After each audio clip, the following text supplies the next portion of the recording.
And good morning, everyone. I see some familiar names popping up in the attendee list this morning, and some that I haven't met before, but I appreciate you taking time to listen in this morning. I love talking about marketing strategy and marketing planning, and so I hope that you enjoyed the presentation. So to jump right in for our agenda this morning, certainly there is a process to marketing planning, and what I've done today is for the top 5 series is pulled out 5 key steps in that process that I want to share with you this morning, that it doesn't matter the size of your business. Small businesses I know is our focus today, but these are all steps that should really keep in mind when they're developing their marketing plan. So I'm going to break them down for you as we go through this, but we're going to look at target audiences. We're going to talk about the importance of listening to your audience. We're going to talk about a particular technique called laddering in brand essence. We're going to look at that integrated marketing approach of prioritizing your tools in that marketing toolbox. And then certainly, and very importantly, staying accountable to your marketing plan. So why a marketing plan? So I'm going to, I like to weave some polls in here just to kind of keep people engaged. So first of all, let's just right out of the chute here, if you could take this poll, does your company have a marketing plan? Do you operate with marketing strategies? Kind of see with our group this morning where we're at. So it looks like we have people here that are really interested in the topic, because you might want to start when we have 4 people who don't have one at this time, one who's not sure. So hopefully this will really resonate with you as relative. Here, I'll share the result. I guess I didn't hit that button. There you can see the results where we're kind of sitting on who has a marketing plan. So marketing plans, I kind of like to think of it as, when you take a vacation, you want to have a roadmap, right? And you want to have an itinerary to chart that, to have the best vacation that you can have. And I really liken that to marketing planning. We've got to have a roadmap to where we're going so that we can have the best return on our investment of our marketing dollars. And I find that there are several mistakes that businesses make in maybe if they even have a plan, but these are mistakes that they're doing with their marketing program. The first one, I think, is the number one mistake that I see, is that companies are just reactive instead of being proactive. They're kind of reacting to everything that comes their way to see, I guess I should be doing that. We all get emails, right, from advertising companies to things to sponsor, and they're just coming at us, and we're reacting instead of thinking about it in a more holistic manner. The next one is plain follow the leader. We're looking at our competition. We're constantly watching them, which you should do, but we're kind of sporadically jumping around in our tactics, thinking that we have to do what our competition is always doing. Another big one that I see all the time is that shotgun approach. And we're just focused on everything out there instead of looking at it more narrowly. And that's when we get into talking about target audiences, that this will come into play, so that we're not marketing to the masses, but we're really targeted. The tactic of the moment is another mistake that companies make. They're kind of that flavor of ice cream that's so hot, or the hot trend that we feel that all companies feel like they need to jump on the bandwagon with. Well, that's not necessarily the case. It may not be the right tactic for you. Not spending time on marketing. Marketing is an ongoing process, and it's something that even when your plan is established, you need to keep working that plan and thinking about it over time, because another mistake is not monitoring marketing activities. We need to be able to pivot. Marketing plans should be dynamic so that you can pivot when you need to bring in new strategies, new tactics. Something might not be working, so we have to be ready for that. So that ongoing process and monitoring that. And lastly, this is really important, is so many people think they know what their customers want or what their customers need. And so many times that just backfires. And so we're going to talk about listening to our customers. Developing a marketing plan and putting that into to implementation, it's not a cookie cutter process. One tech firm is not going to have the same type of plan as a law firm, as a retailer. Everybody's plan should be different. And when we work on our marketing planning, all of our plans should be very customized. And so that each has its unique space. Certainly, yeah, you have a competitive landscape, and there are many similarities within a landscape, but we want to make sure that what we are doing is we're developing that customized marketing plan. Again, getting at, we're in such a cluttered marketing environment. We've got so many messages that hit us every day, and we need to, as a company, break through all that clutter. And the only way you can do that is to be really proactive and being targeted and on point with your marketing plan, and then being measurable and tracking that plan. So jumping into the first top 5 is defining your target audiences. This comes really early in the marketing planning process, because you really shouldn't be establishing any goal setting or strategies until you actually have really defined your target audience. So I'm going to break this down for you. There's a couple different ways that you need to think about your target audiences. Now, certainly, the external audience is what we all think about when we're talking about marketing. But I want you to really remember a key nugget to take away is your internal audience is as important as your external audience. Those folks who are your employees, they're your brand ambassadors. And so they need to be engaged with you in your marketing planning. We also look at audience segments, and I really like to think about these in these 3 buckets. We've got our primary audiences, we have our secondary audiences, and our influencers. And I'm going to break these down for you even further. But there's just lots of layers, and this is what really helps you to get really targeted and really focused with your marketing planning. So if you look at these different segments, let's start with the primary audiences. As I mentioned, employees, your staff. Maybe you're a nonprofit organization and you have a board of directors. You might be a business who has a board of advisors. Those are all part of your internal audiences, and they should have their own strategies and tactics as part of your marketing plan as that primary audience. And then, of course, the customers, clients, member groups. You might be an association, so all of your members. You might be a nonprofit, so all of those that you serve. All of those, I'm going to kind of use the word customers loosely today, but knowing that that's that category. Obviously, those are your primary audiences. And you'll see partners and sponsors here, both under influencers and primary. You might be a nonprofit organization who's going to have a really major capital campaign. If that's the case, your sponsors, your donors, your partners are going to be treated as a primary audience. So there's a lot of flexibility in how you look at your audiences.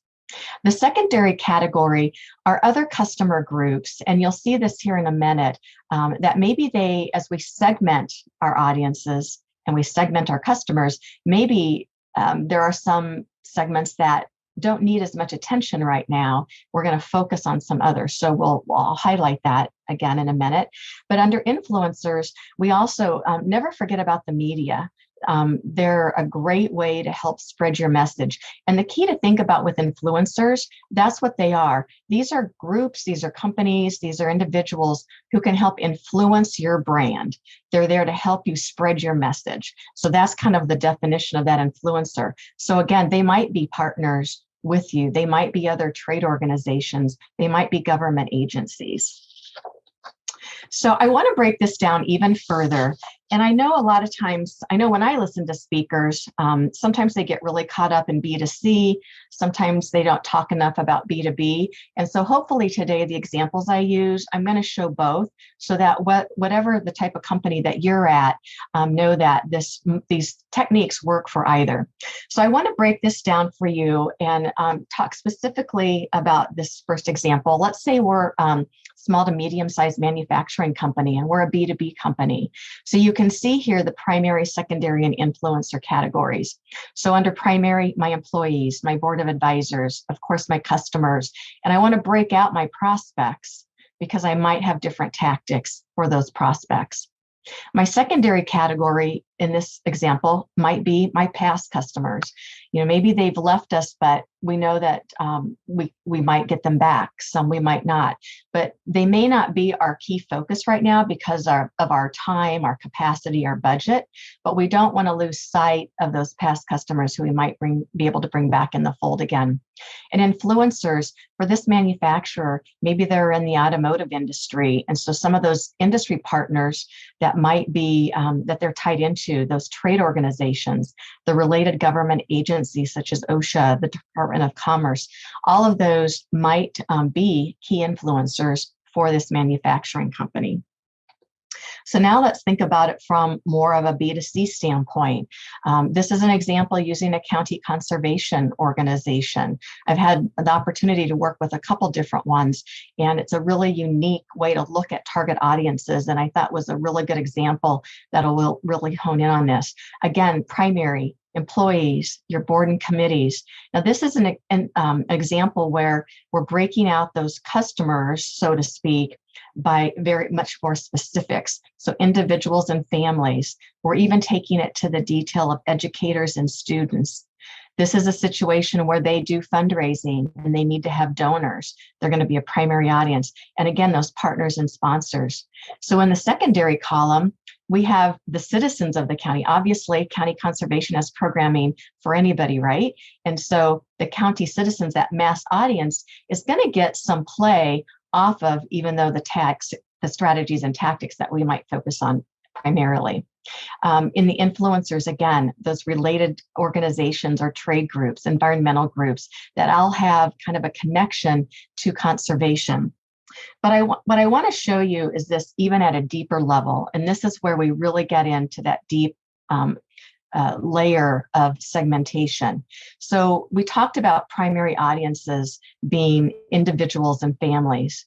But in this, what you should really be doing is defining even more demographically, psychographically, your audience, really understand. And, it's getting to those brand personas, which I'm not going to go into today, but we're going to look at families with children. We have that adults and seniors population who are really into conservation. And then there's the millennials who love outdoor recreation. But then we might look at our segments and even more further, looking at, well, gosh, we have nature lovers that are a lot different when we think about how we message to the golfers that there might be a golf course in one of the parks, the camping clubs. So again, when you're looking at segmentation, you really want to go deep and really understanding what those audiences are, but then you're going to prioritize. It's not about everything and everybody, but the whole purpose of defining your audiences is once you get this all laid out, then you're going to prioritize of where you're going to go first, and you may phase in those audiences. Okay, so moving on to the second step in our top 5 is listening to your audience. And again, I'm going to pull up another poll and get the right one here. So what I'd like to see is how many of you have ever conducted any form of research for your business, that you're really listening to that voice of the customer. So I'd love to see how many of you have been involved in, and it could be something very simple. It could be a real complex study as well, but we'll kind of see where this group is at.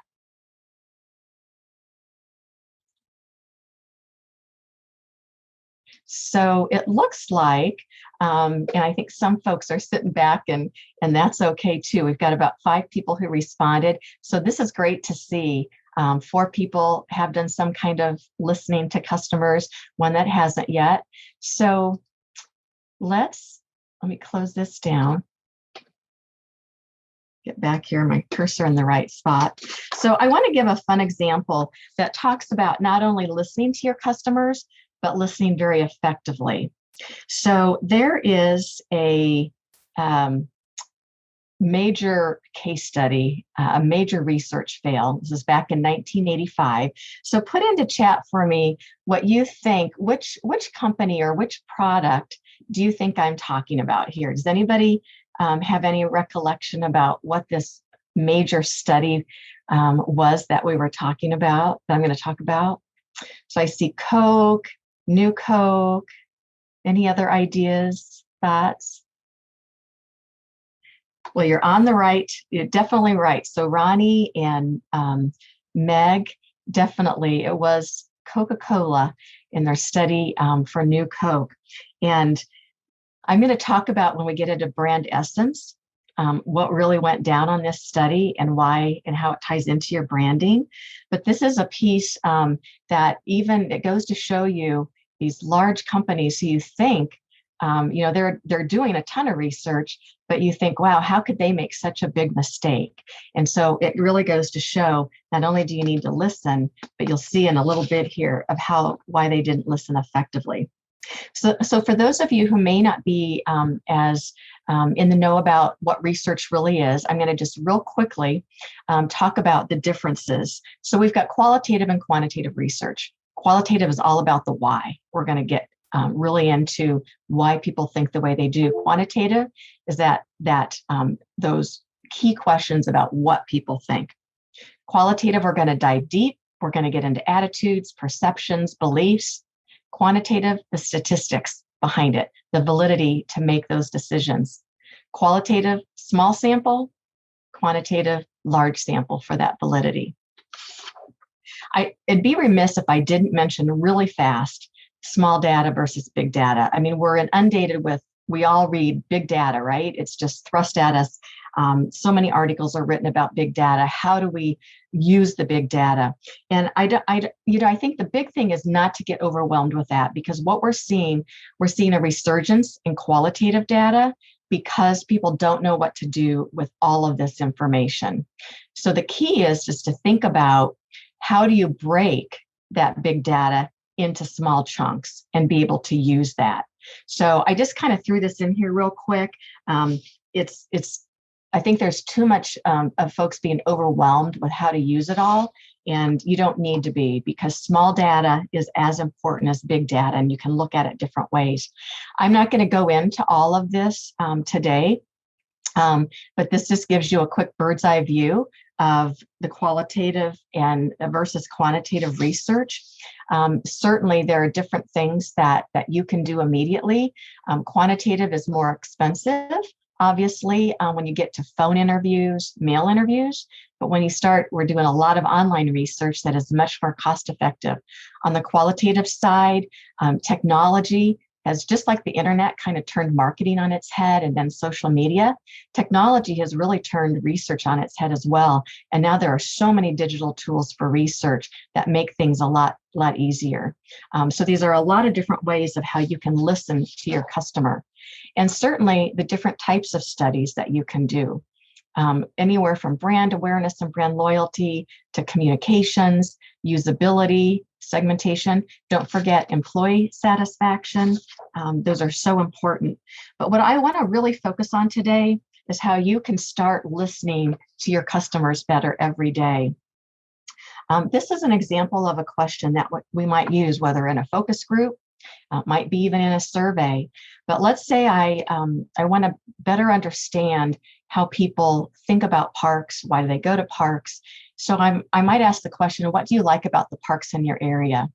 And this is a big mistake that companies make, is they always want to talk about the features of their brand, their service, rather than the benefits.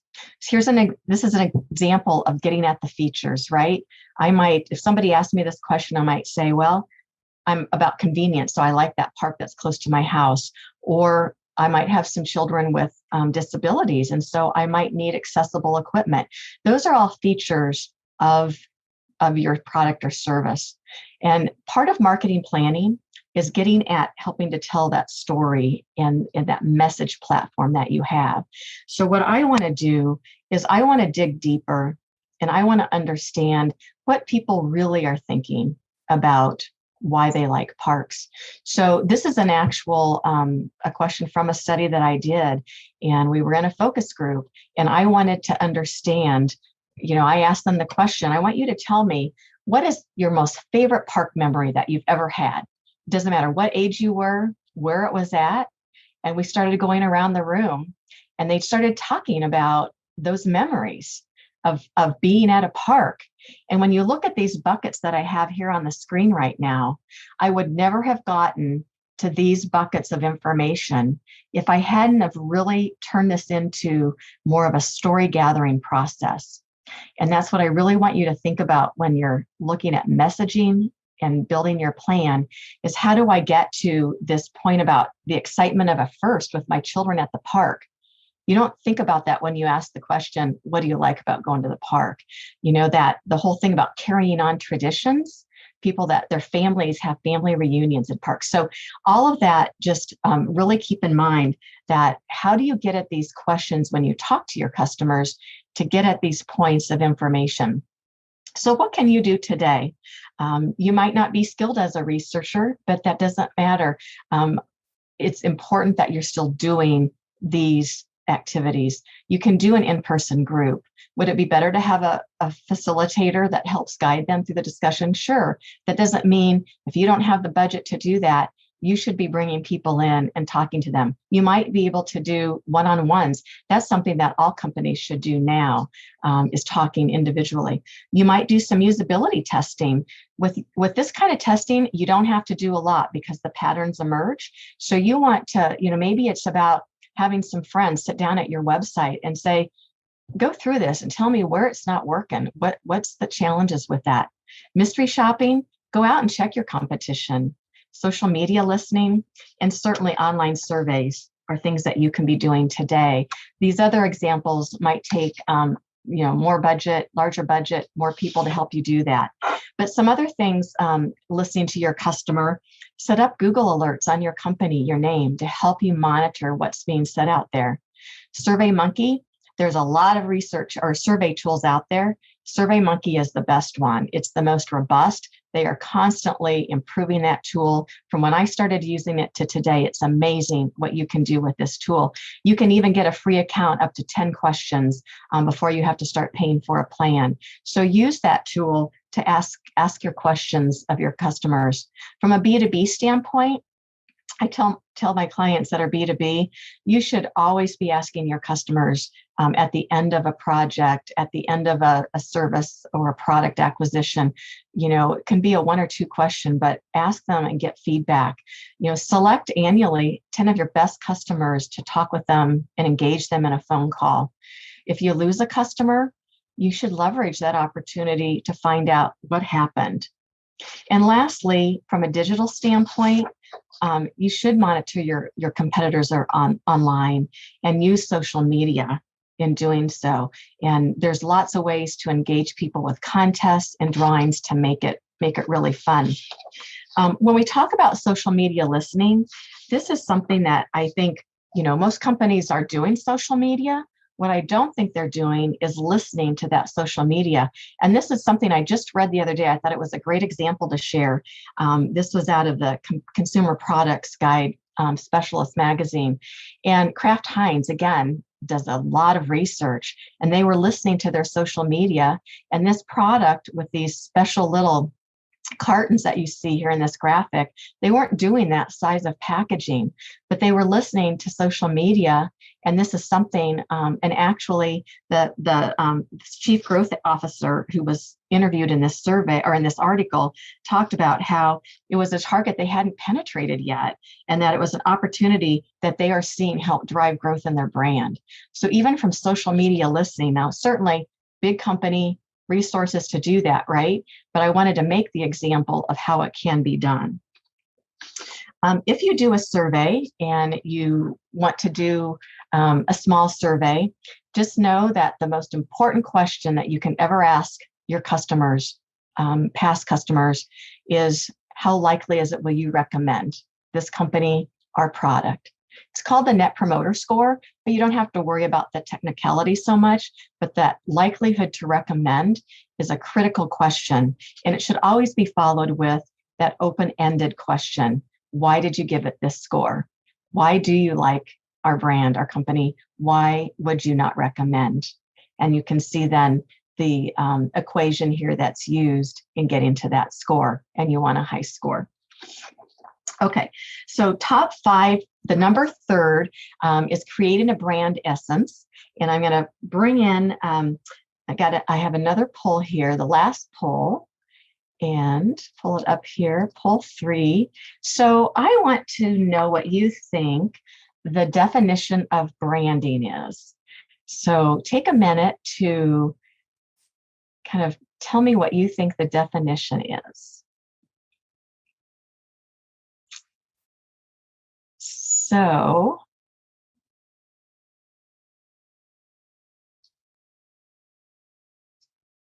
I'm going kind of fast here, folks. I hope I didn't cut you off.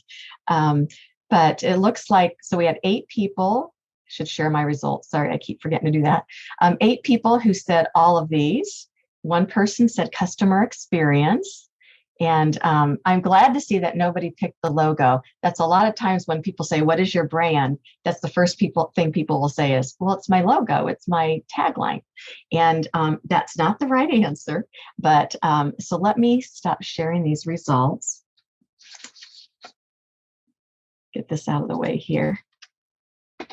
So a brand, let me tell you, those of you that said all of these, it's correct, but the real final right answer is the brand experience, the customer experience that you provide. Your brand is the promise to your customer, and more importantly, is that emotional connection that you make. It's that experience that you create, but it does include your logo, your tagline, all of those pieces.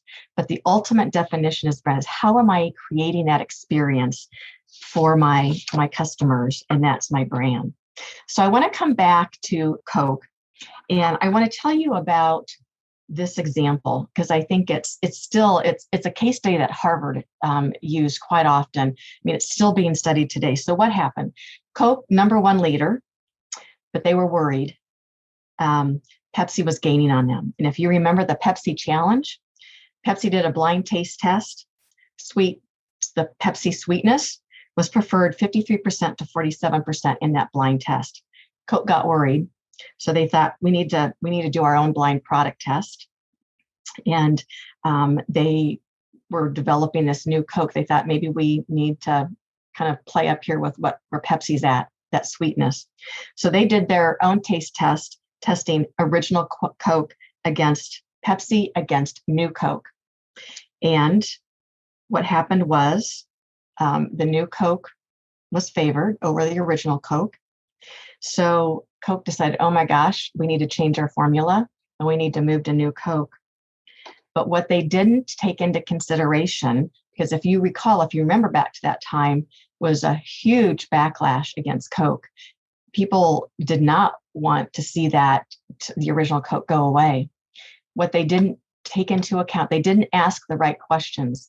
They didn't ask, what was the connection you have to Coke? All they asked was the taste. What taste do you like better? People like that nostalgia. They like that emotional connection. They like the novelty, and they have the loyalty to the original Coke. So a huge fail. Coke had egg on their face big time. They brought new Coke back, an original Coke back. New Coke went away, and rest of the story. And now Coke, obviously is still a leader, but they didn't ask the right questions. So it's all about in that story. And I want to talk to you about a laddering technique that helps you get at that loyalty that you want with your brand. It's about features, benefits, and end benefits, which I teased up in the past. So I want to use another example that you're all probably very familiar with, the Snickers brand, my favorite candy bar. And I want to show you how you can build that trust by diving deep and understanding what your customers really think about your brand. So let me walk you through how this works. If I'm in person, I usually do this with someone. So unfortunately, it's tougher to do online. So here we go. I'm going to kind of do the Q&A with you. So I might start asking my person I'm talking to, what do you like about eating a Snickers bar? And they might say, normally they're going to say, I love that combination of that chocolate, caramel, the nuts. So your reaction should be, if you're doing the interview, is like, so there's a lot of candy bars out there that have those same ingredients. What makes Snickers so special? And then someone might say, well, I like how those ingredients come together. It's the taste. I mean, it just tastes so good with all of those things together. Again, so what? So a lot of candy bars taste good. It might be my favorite, but they all taste good. But I really like how the Snickers taste, and it satisfies me. In the afternoon, I need that kind of buzz. It really satisfies me in the afternoon. So now we're getting somewhere here with this. I hope you see where this is going. So in what way does eating this candy bar make you feel so satisfied? It gives me a boost of energy. It makes me happier. I'm not so cranky in the afternoon. So when you think about those commercials with Betty White, and it was classic genius advertising, but they did a lot of work before they got to those commercials. And I would hope to think that this laddering technique was part of that process that they used. And it's something that you can do, all of you can do today with your customers, is walk them through this technique to get at what are those end benefits. We don't want just the features. We want to talk about those end benefits and why it's so important. Service firms, I think, are a classic example of not getting at the end benefits well enough when they're marketing. Whether you're an accounting firm, a law firm, an architecture firm, you'll probably all would agree with me. If you look at all of their websites, their advertising, it's all kind of about, well, we have the best people, or we have the best product because of this. When you get to B2B and you're specific with service firms, you can kind of see the broad versus the specific. It's not that either side is right or wrong, because maybe you are a global company and your breadth is part of the attraction for your company, but you might be a regional or a local company. And so being very specific might be your advantage. So let me take you through another laddering technique just on this side from a services perspective.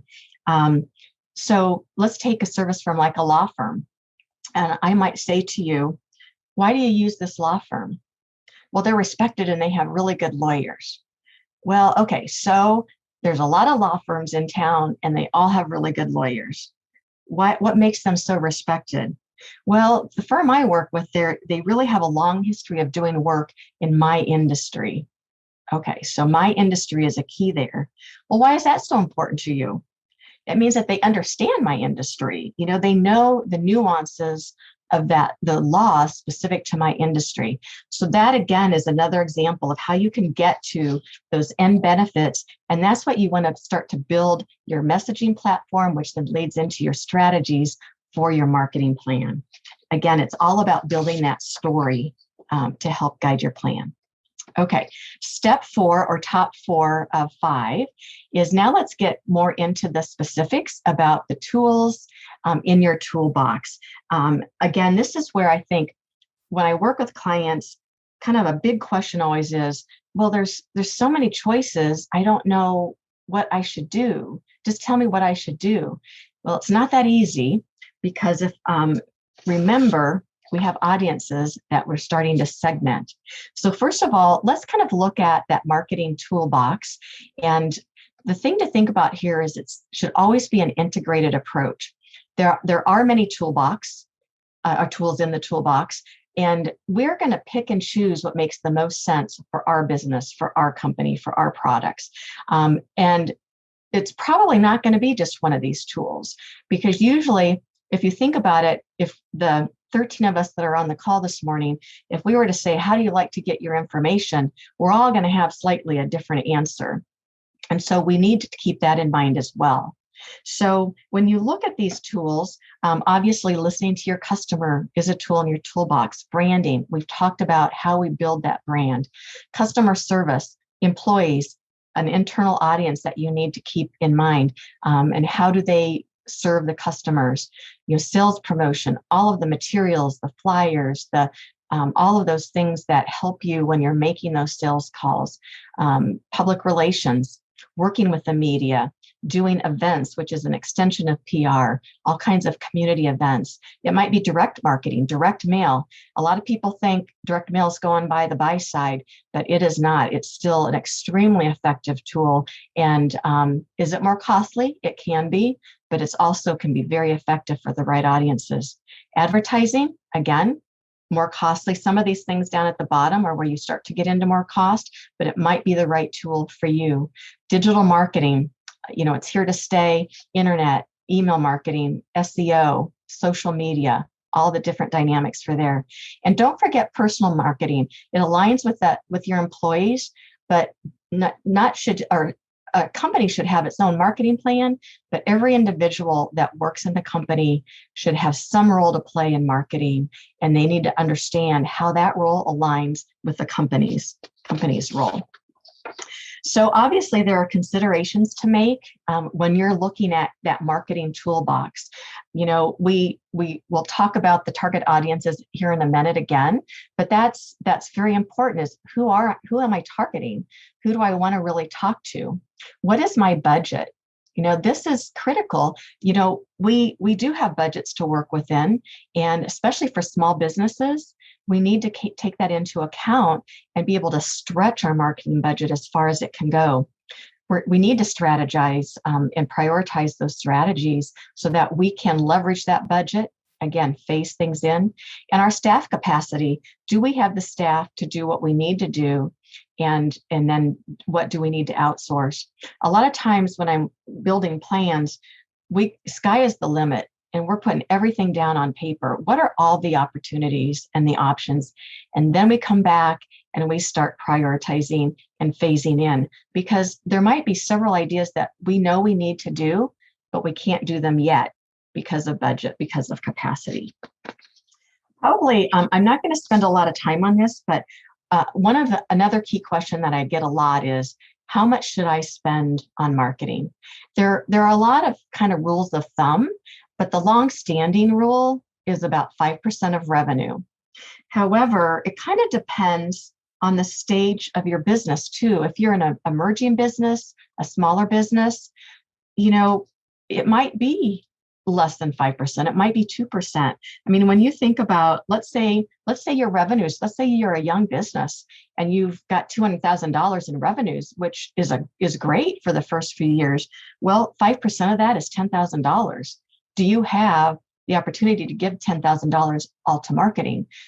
Sometimes you do have to spend to make a mark, right?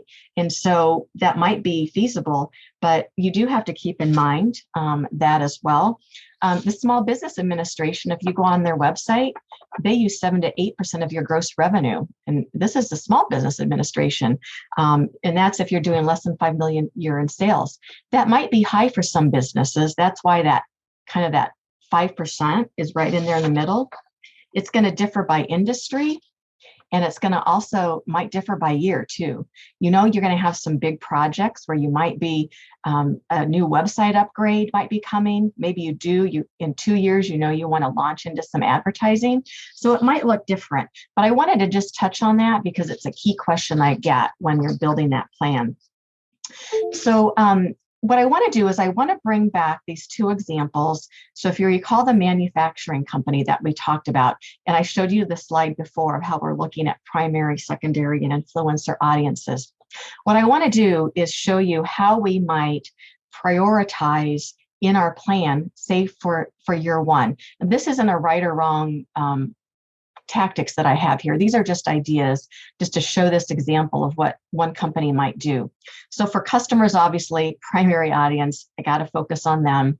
So I might really, in this first year, I want to really make sure my online catalog with e-commerce is there, because let's say I'm a manufacturer with all of these parts and I need to have a catalog. But I know that face-to-face is important to my customer base. And it's not like they need to see me all the time, but even in the era of COVID, quarterly calls might be necessary, or twice a year to get in front of these people. Well, that takes time, right? It's marketing time that you're doing that.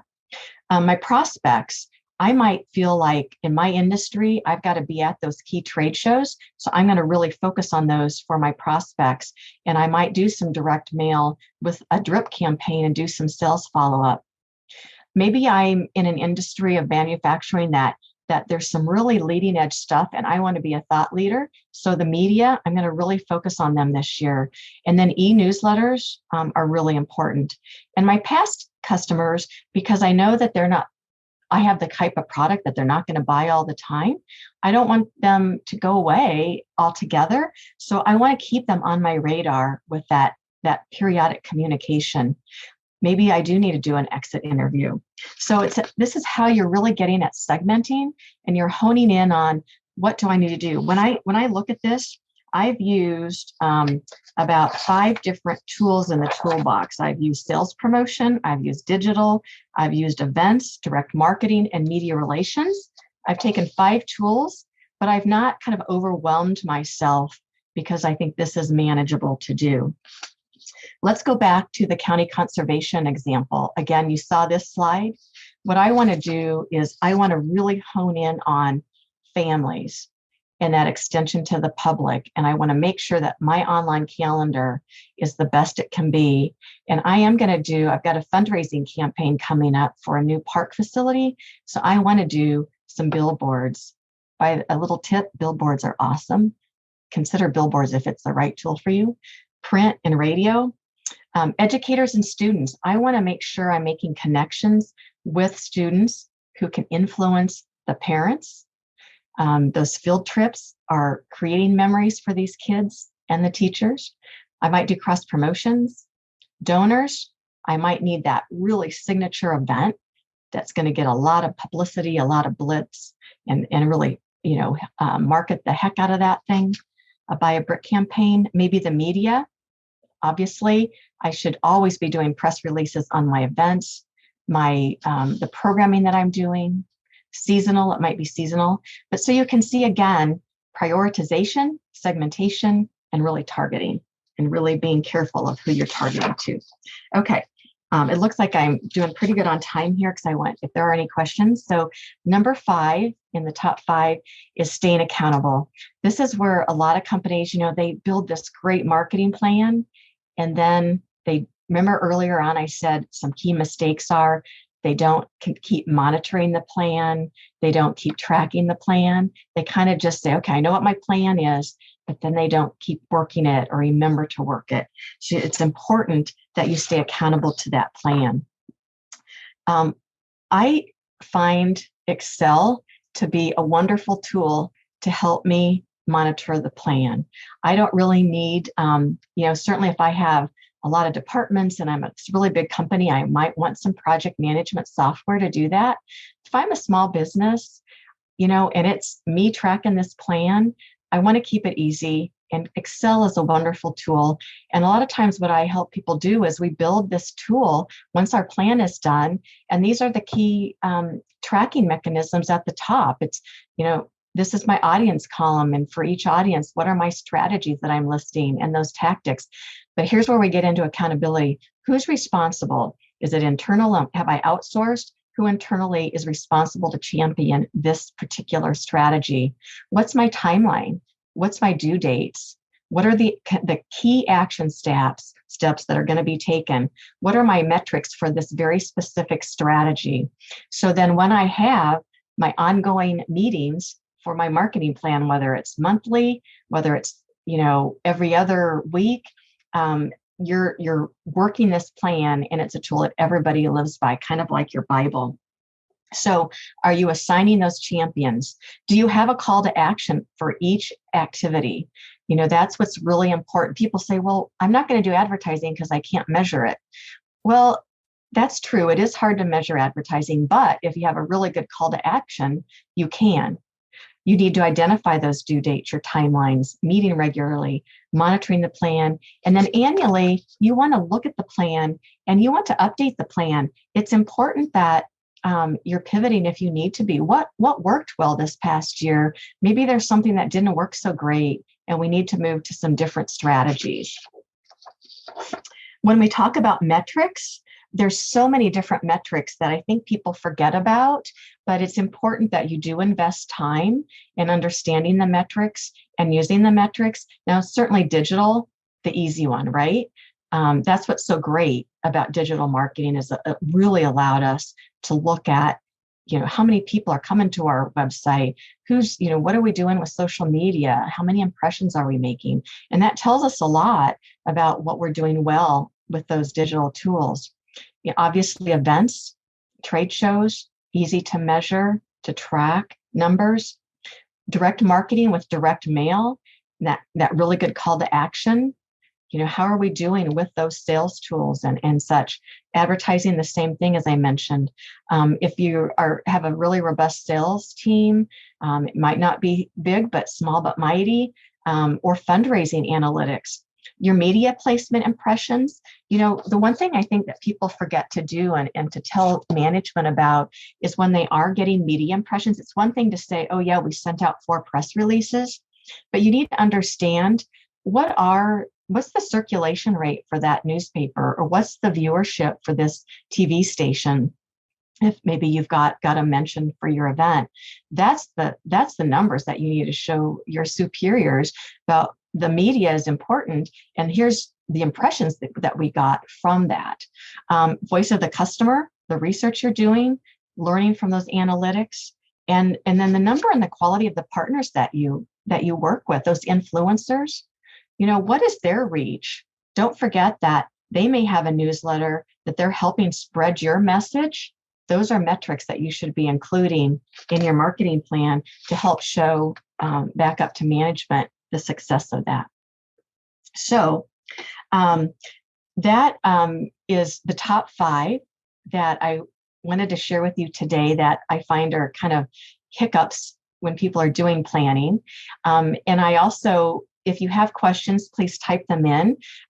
While you're doing that, I have a little bonus here that I love to show people about survey design. And so if you don't have questions or such, I'm going to go through these really quickly, because while I think that there are some researchers are such purists about a researcher needs to do the research. You know what? We all need to be doing and listening to our customers. And I would rather give people the tools to ask the questions in the right way. And so here's the first one, that if you are doing a survey, that you're making sure you're doing it correctly. So mistake number 1 is asking that double-barreled question. You probably, if you look at this question, I hope that you can see what's the difference. Why is this a bad question? And it's because pay and work are 2 different things to people. I may not like my pay, but love my benefits, or vice versa. So that's an example of a double-barreled question that you want to avoid. I'll jump into the question. Jason asks, what do you think about the value of social media reviews? And do you think more highly of Google or Facebook? That's a great question, Jason. I will be the first to say I'm not a social media expert. However, I play the game because I need to. And first of all, social media reviews. I think that when studies have been done on how important reviews are, studies show that reviews are important to people, but they put them into context about how the reviews are coming in, and if they're anonymous, not anonymous. Those are all things to think about when you're looking at reviews. And I also think it's more about, when you look at reviews, it's more about the kind of like the quantity. If you start seeing those patterns in social media that, oh my gosh, people are saying the same thing, that's when you really need to take exception and pay really close attention to those reviews. If you've just got one review and it's a really negative, nasty review, I think it's enough for you to say, okay, I got to do some checking on this, but you also have to take into consideration what was being said, how it was being said, where it was being said, and such. So they are very important. To the second piece about Google or Facebook, I don't think that, Facebook has obviously, is still up there with YouTube and being the number 1 platforms, but Google, because it's known for such a different manner of search, but because of that, it's so critical that I don't know if you can place one higher than the other. I think Google is trying to make inroads to be, especially with their Google business pages, to be more like a real social media tool. I don't think they're there yet. But so I know I'm not giving you a very good answer if one is more thought of more highly than the other. It really goes to that integrated approach. And I think that you have to do both of those. Now, if you were to list like Facebook, Twitter, Instagram, Snapchat, TikTok, and all of those, then I would say hone in on a few and do them really well, and do the ones that are more highly used by your demographics of your business. But if that's not the case, then I think you need to really pay attention to both Google and Facebook, because those guys they're both power players, and Google's not going to give up on making some inroads into that social media space. So I hope that helped answer your question about that. So with a few minutes that we have left, I'll share a couple last survey tips here for you when you're designing your survey. So mistake number 2 is not providing all the answer options. So again, hopefully you can tell this is kind of a short list. If I were just to say, maybe I really sell a lot of SUVs, and I'm not thinking about, well, maybe, whoops, I got off on my cursor here. Maybe I sell, maybe I buy a truck or a convertible, or I don't even have a vehicle. I don't own one. So it's really important that you're listing all of your answer options. The thing that I always do after I design a survey is I go back and I spend a lot of time on each question. I really think about, is there any way someone could answer this that I haven't given them the option to do so? That's the thing to keep in mind when you're looking for that. Okay, so number 3, questions are not clear and precise, but they have ambiguity. So if this were the question, in a typical month, how often do you shop at a mall? Very ambiguous. My interpretation of sometimes might be different than Jason's interpretation of sometimes. So you want to be much more specific about when you're asking these types of questions, so that so when you get the data, it's much clearer as to what you're asking. The next one is using absolutes. So do you always eat breakfast? So again, if I'm in person, I'm really engaging you with these answers. And I know we're about out of time, but so do you always eat breakfast? Hopefully you can see that, well, maybe like for me, maybe sometimes I eat breakfast.